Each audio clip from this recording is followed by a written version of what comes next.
Today we're going to talk about how you can create your own online ministry team. Are you ready? Because it's time. You're listening to the Church Digital Sidekick Podcast, part of the TCD Podcast Network. Hey heroes, I'm Tom Pounder, and this is the Church Digital Sidekick Podcast. This is the podcast where I bring in ministry leaders and we talk about how you can do ministry more effectively in this very digital and online world that we're living in today.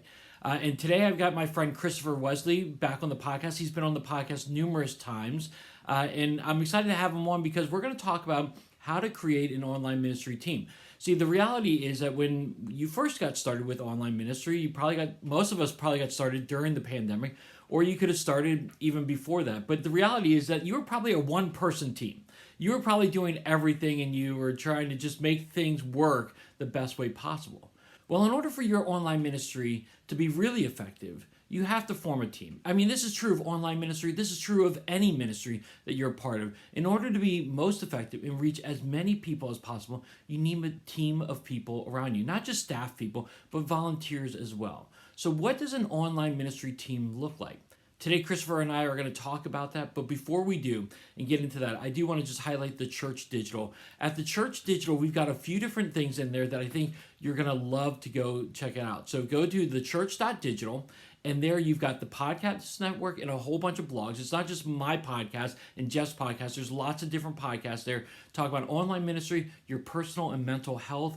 There's lots of great podcasts out there that you want to check out. But also at the Church Digital, we have lots of coaching, whether you're going into doing digital ministry, a combination of digital and in person, or just digital, or even metaverse ministry. We've got lots of different coaching and cohorts that you want to check out. So check out the equipping page on thechurch.digital. But right now, I want you to listen to my interview with Christopher Wesley about how to create an online ministry team.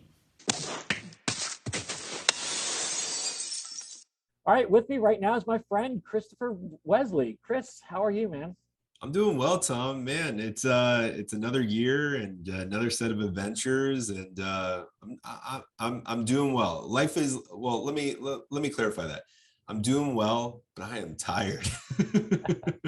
So well, because not only are you going through COVID stuff and all this stuff, juggling what ministry looks like during this crazy time we're in, but you're in grad school too, right? Yeah. That was like, you know how people started making bread and buying pets and stuff like that during the pandemic. I decided to go to grad school for my master's in pastoral theology, and it's 100% online. So cool. It's actually it's great. I think this was like the type of education I probably needed for undergrad, but 20 plus years ago, that wasn't really like a thing. So yeah. That is awesome. And you're wrapping up. Is this your last year? Is that you said? I'm hoping so. It's just trying to squeeze in 2 classes a quarter. And so by the end of this summer, I will have my master's. I will have mastered something, Tom. So good. I'm the master of nothing. So there you go. At least between the two of us, one of us will have a master. Hey, you just cherish free time better than I do. So, that's true too, a little bit. Well, Chris, again, you've been on the podcast numerous times. You're one of my oldest podcast interviewees. You've been on probably a dozen times, it seems like. I mean, so you've been one of the more popular guests, but there could be some people who may not know who you are. So other than going to grad school and whatnot, tell people about who you are. I feel like I'm the Alec Baldwin of your podcast, but no, I don't know if that's a good comparison. So scratch that. No, but I almost spit out my coffee right there. That's all right. So yeah, I'm a full-time youth minister at a local church, a local Catholic church here in Baltimore, and at the same time, I founded an organization called Marathon Youth Ministry back in 2016. And the purpose of our organization is to provide cohorts, coaching, and collaboration for ministry leaders to help them rediscover their joy, that joy that God gave them through that, but also to help them build these systematic and sustainable ministries, especially ministries to reach the young church. And, we started mostly out in youth ministry, but now we're expanding a lot into children's ministry. I'm working with some, parish teams, clergy. And even though we're primarily Catholic, we work with other denominations as well. Yeah. And we're going to talk a little bit about some great things you have coming up a little bit later. But again, my simple plug is I have Christopher on for a reason. He's very knowledgeable. He's got a lot of experience. And if you've never checked out Marathon Youth Ministry, you need to. He's got great content, regular blog. He's consistent in blogging. He's got other things there as well. So definitely go to marathonyouthministry.com, and we'll talk a little bit more about that a little bit later. I also don't have you on because you're a Yankee fan, even though you're in Baltimore area. So, but yeah, that's neither here nor there. Yeah. Do you think That's all right. do you think they have a shot at the title this coming year? If we have a baseball season, I mean, That's you know, true. it's like, but well, who knows at the time that this airs, but no, I think they do. I think they do. I think that it's interesting because I think they're working out a couple of things, especially with pitching. Last year, since Masahiro Tanaka had retired or went back to Japan and everything like that, and not having a sustainable number two, but with Severino coming back, and being a viable number two with Garrett Cole, I just have some hope there. Yeah, we never know. We never know. Baseball is a funny sport, so. It is a funny sport like that. And you and I could talk about that for a while. We still owe it to ourselves to go to a Baltimore Orioles game one day, meet in the middle of sorts, and go to an Orioles game together. So tickets are pretty easy, I think, still to get at. I think they're now paying people to come to the games. And hey, who knows? It'll be interesting with their new outfield dimensions. Yeah. Whether they'll draw more fans in or just whatever. I saw that and rolled the eyes when I saw that they did their dimensions. But oh well, hey, whatever. Yeah. Just get a better team. Okay. Anyway, so Chris and I could talk about this for a while, but we won't. We're going to talk about developing an online team. When the pandemic started, Chris was one of those guys, just like many of us, who got thrust into doing online ministry. Chris does student ministry, and a lot of student ministers got sucked into it. That's how I initially got into online ministry as well. I was a student minister. They said, you do online ministry, so you should do this. And I'm like, okay. Yeah. But in the span of days and weeks, Chris put together some systems and processes to get his parish online, and it was awesome. And I'm going to actually include, there's two specific podcasts that Chris and I did that talked about what he did and how he set that whole thing up. But we're going to talk about a team because, a lot of people, that we just do online ministry by ourselves. And so how do you create a team and what do you look for? So Chris and I are going to talk about that right now. So Chris, just tell me about your situation. Sure. And how you guys got started with your team. Yeah. So, again, and I think we talked about this in previous episodes, pandemic happened. I have a background in electronic media communications. So in addition to being the student, minister, I had that qualification going for me. And, it's fun to talk about this like over a year later, since we've installed all we're always updating and upgrading our equipment. But it was about a year ago where we finalized getting like all the, upgrades in the sound system and video equipment and everything. And it's been about a year since I've actually kind of really replaced myself in that team, and it's still going strong. And so, yeah, I'm more than happy to talk about that. I think like using that as a starting point, right? So I'm still involved with managing the online team to an extent, but it's not something that I'm as involved in as I was over a year ago. And part of the reason is because I'm the student minister, and I was sharing with Tom a little bit more. I've got more and more family and children's responsibilities that have fallen under my plate.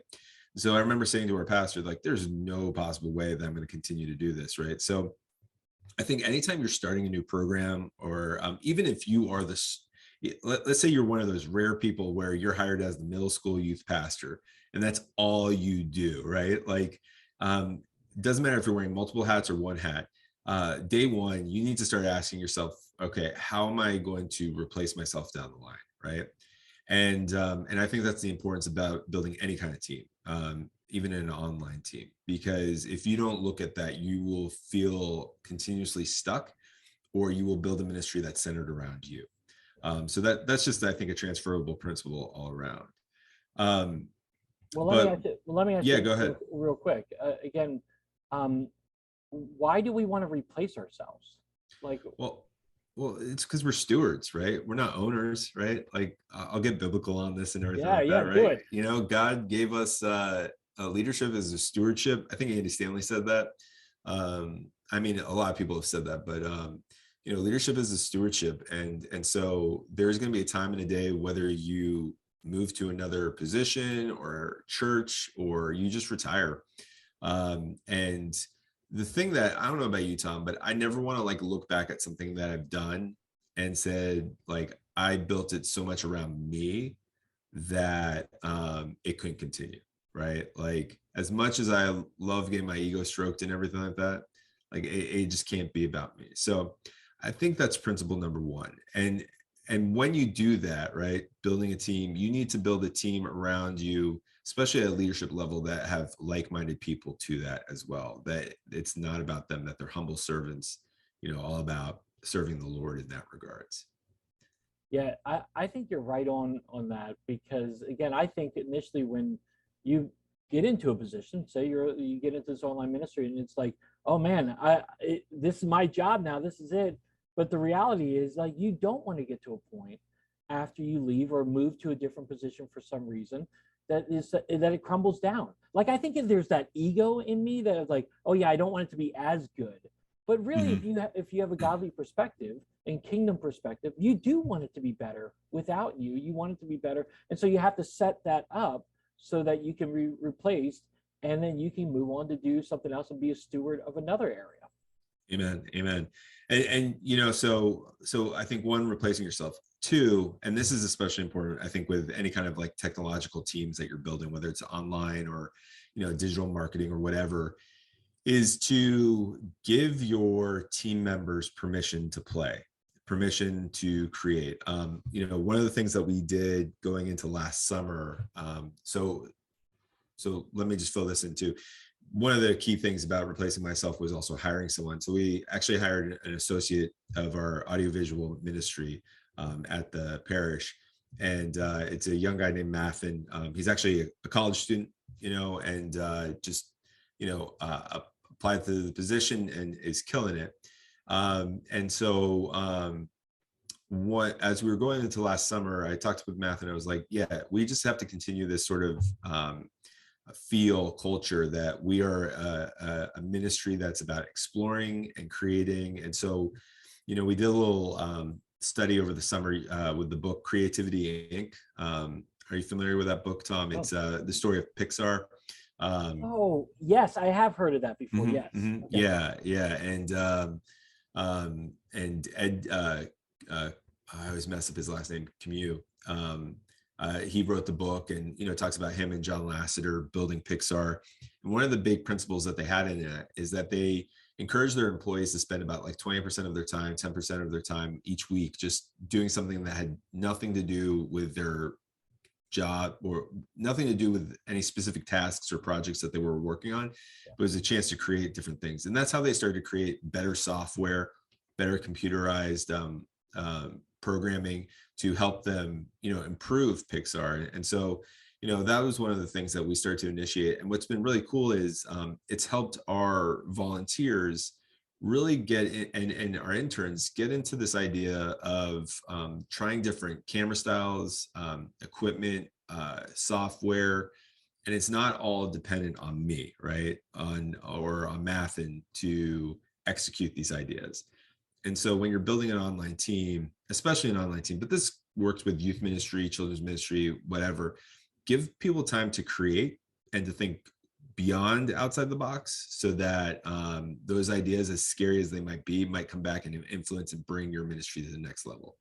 Dude, I love that. Really, I love that because you're so right on that. When you give people the freedom to create and be creative, who knows what will grow out of that? Maybe it's something small that grows out a year later or something like that that develops. And especially with technology, technology is constantly changing. I mean, obviously, we're talking about the metaverse right now. We weren't talking about that last year. I mean, Right. but we're talking about it now. And so if you give them permission to think outside the box and be creative like that, it is going to help your team, especially your online team. Yeah, yeah. And I would say the third thing, it's not the final thing, but these are the top three things, right? Replace yourself, focus on creativity, and the third one, and this might be obvious to a lot of people, but might not, is make sure your team knows the purpose of your online community. And Tom, like, I know this might be different between denominations, but and let's use live streaming for an example, right? Live streaming in the Catholic Church should not be a worship tool as much as it is an evangelization or discipleship tool or a discipleship tool. And so what that means for our team is that when they're broadcasting the Mass, that's not just about like C-spanning it, and at the same time, it's not about creating a worship experience where people can get comfortable at home. Because I know this is a big problem right now, right? People are not coming back to the physical church, either because they're forgetting about church or they're complacent about going to the building and they'd rather watch it at home. And I don't know, I'm open to debate on this, but I think it's our job as the church to create such an inviting experience and an educational experience to the faithful that tells them why worshiping in person is so much of a richer and deeper experience than worshiping online, or just worshiping online. And that's not to negate online worship. There's definitely a place for it, and I think it's necessary, but it shouldn't be a substitution or a supplement. It should be an entryway into what God has called the church to do, which is to come together physically and worship together.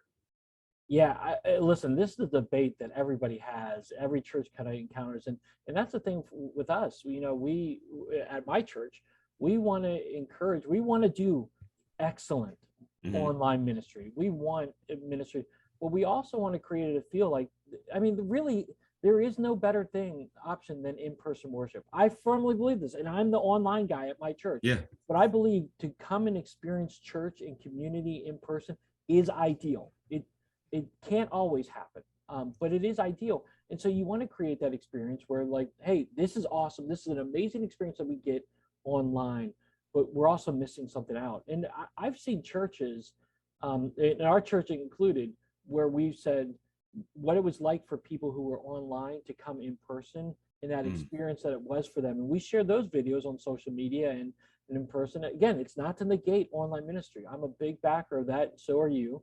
But again, in-person worship together, there is something different about that. And again, I always go back to Christmas and Easter. The first year where we did Easter online only because of COVID, I didn't feel like it was Easter because I didn't experience that in-person gathering, the people, the celebrating together of Easter. It was just a different experience. Yeah.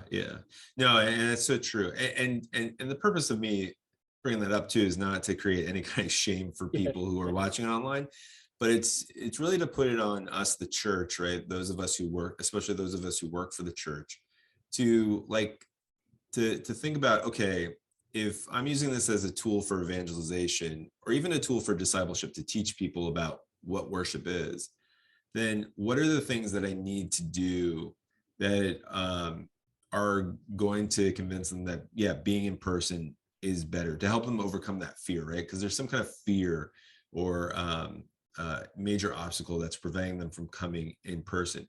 And then at the same time, utilizing that to talk to your in-person staff, right, about making sure that the experience that they have when they do come on campus is quality, right? So that it's not like, they're not like, oh my gosh, it's just a bunch of smoke and mirrors, but that you are advertising, you are communicating what reality is. Especially, you mentioned the metaverse, right? Especially as more and more people get into this virtual world, and people might say like, hey, you know what? I can feel like I'm present in that church because I just, slap on my goggles and my gloves, and all of a sudden I'm in a room with what it feels like our group of people. And so again, I think we need to be in the metaverse, but that's a conversation for another time. But I think again, we're missionaries in this online world, bringing people closer to Christ in any way possible. I love what you just said, that we are missionaries. And I like Mm-hmm. to use the phrase or the term digital missionary. We're a digital missionary. And Mm-hmm. I like to point out too what Jay Cranda used to say years ago. I don't know if he still says this, but again, we want to encourage way we can get people from online to offline to in-person thing. And so that's good. And that's part of it is, creating a great team online where you're creating great experiences that also highlight the great experience you can get in person as well. All right, so let me talk to you about this. When you're looking at an online team, is there a bare minimum of people that you need? Like, how many volunteers do you have currently? How many did you start out with? Yeah. Yeah, that's a great question. So, we're one of the things that we have to revisit is, we did have a lot more people at the beginning, but then once things started opening up, there was a little bit of attrition. And then I think, with the emergence of Omicron, during Christmas and stuff, when things started to shut down again, people were like, oh, yeah, I'd like to get back involved in this and everything. So, as you mentioned at the beginning, right, the minimum you can run a decent online thing is with one person if you have the right equipment. But really, like, what I would suggest is try not to ever have a hard number of too many people. And so what do I mean by that? Like, yeah, you probably at the end of the day, at least with the setup that we have, which is, we have PTZ cameras, which, are mounted and everything like that and controlled with the joystick. We have, we use ProPresenter and OBS and, and then we have a little mini digital soundboard. So really at the end of the day, 3 people can comfortably run it. But we have found when we have, a 4th or a 5th person there, we also have another HD camera that we can unhitch and move it around. Always having someone shadowing or being a runner in that regards for one service, for one mass, right? So we're talking about 3 to 4 people per mass. But what we're starting to do is like look at other areas that we can live stream. How are we live streaming some of our children's ministry? How are we doing more post-production work, and things along those lines? This year, we worked with one of the local high schools to get an intern, this kid, Brendan, and he comes like 3 times a week. And he's working on all this post-production stuff. And he is awesome. He is really incredible. That's cool. Yeah. And so, if you're the youth pastor, or student pastor, talk or just pastor, talk to your local high schools, because a lot of them actually have internship programs. And there's always this hesitancy of church and state and everything like that. But a lot of these schools will send their students to your church if they are doing something like AV or finances or something that could be considered secular, even though it's not, so Brennan's a really good example of that there. Our team is growing. And then the other thing too is our team spans in age, right? You've got regular adults like you and I, Tom, but then we'll go as young as 4th grade, 4th and 5th grade, to run some of the equipment and just be a fly on the wall. And some of them are far more talented than some of our adults, especially with using some of the joysticks that we use for the camera, because I think they're just used to, I forget the term, right? They have the dexterity, right? Is that right? Dexterity. You got me on that one. To move the camera smoothly so it's not jolting all the time and everything like that. So so don't be afraid to go young, and don't be afraid to just continue to add people to that team, even if you run out of rules. Yeah, listen, age is not a matter. You can go young, you can also go old. We actually had last weekend at our services, we had, I do believe he was like 65, almost 70 years old, doing one of the cameras. And again, there's a lot of things that people can do. Chat hosts, we've had chat hosts that are older, and they're just caring, nurturing people, and they work really well in the chat room. It's funny that you said that like earlier that at the very beginning of COVID, you had a lot of volunteers because that's what people were doing, and then slowly but surely you start losing your volunteers, and now you're scrambling again to get more volunteers. But yeah, so I guess it's like all ministries. You have high points, you have low points, but that's great. All right. Well, as we wrap up, any final thoughts that you would say, any words of wisdom that you have about an online ministry team? Yeah, and I think I talked about this when we were in one of the previous episodes when we were talking about live streaming and everything like that. And this is, don't be afraid to rely on the teenagers or young adults in your parish to help you with this, because again, when I started out, I had one other former youth pastor who was a member at our church who helped me out. But initially, we were the oldest by like 20 years, from the rest of the team. And those kids who were, close to, some are in college now, but like they really stepped up and performed at a level of excellence. And there were plenty of hiccups, times when the live stream crashed or cameras fell over or, things happened. But it did not deter them from coming back.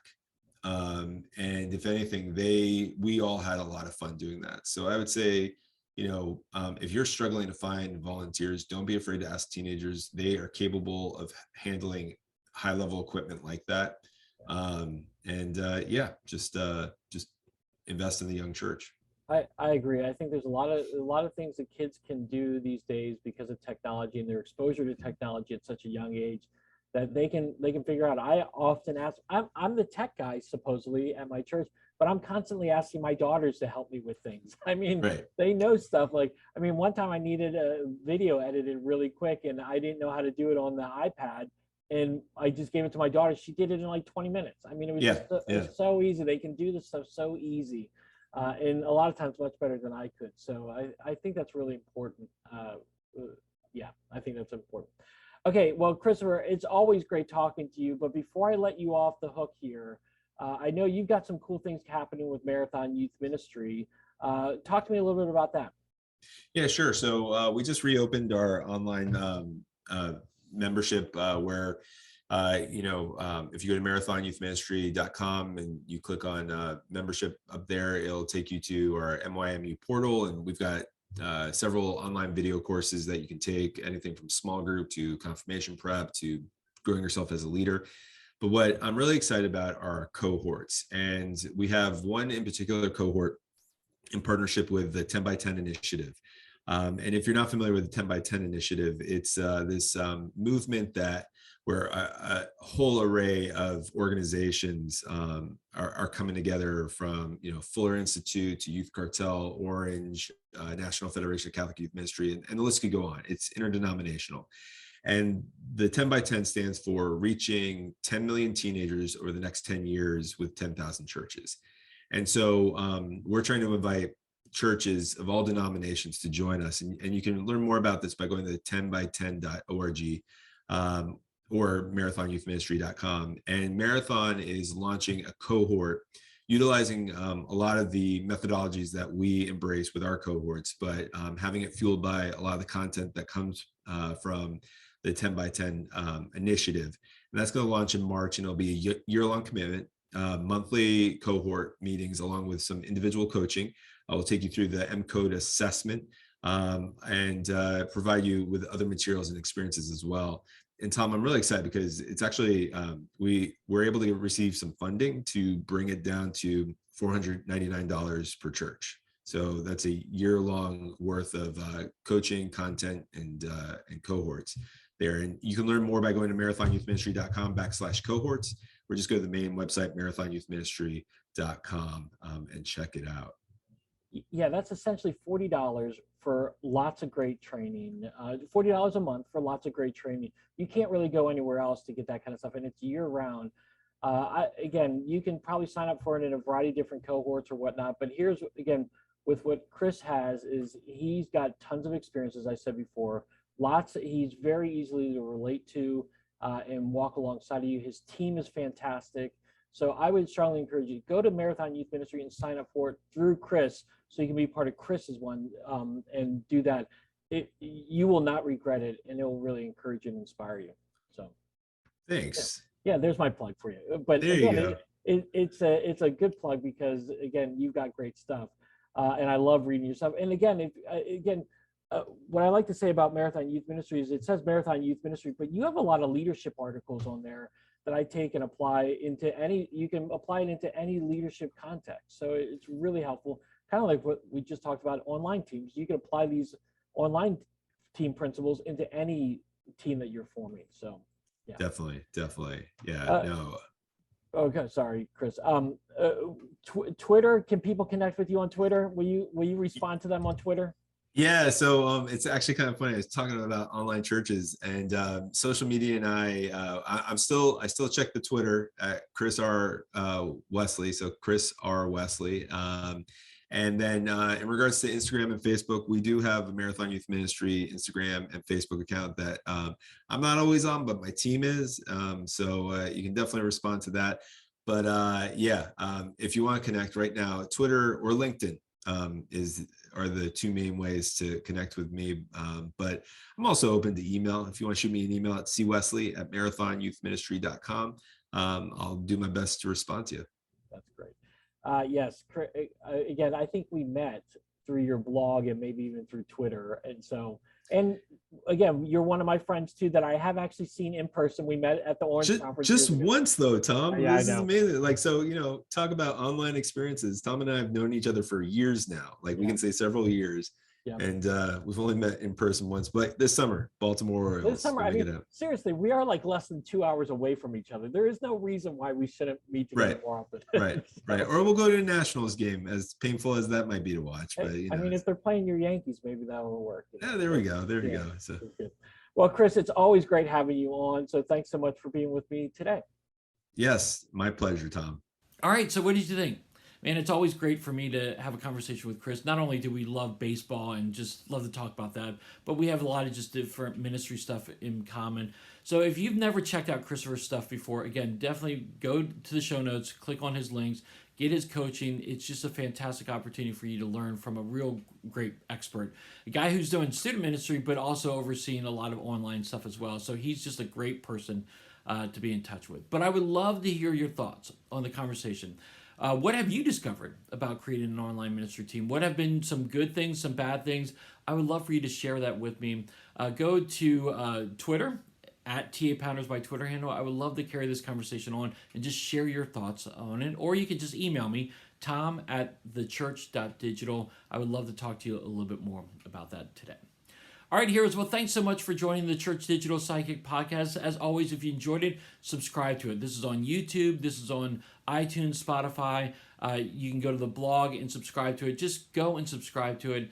Give us a rating, too. We'd love for you to do that. But we'd love for you to stay in tune with all the things that are happening at the Church Digital. So go to thechurch.digital today, and you can get all that great content every day throughout the week. All right, heroes. Well, I hope you have a great rest of your day. And until next time, have a great one.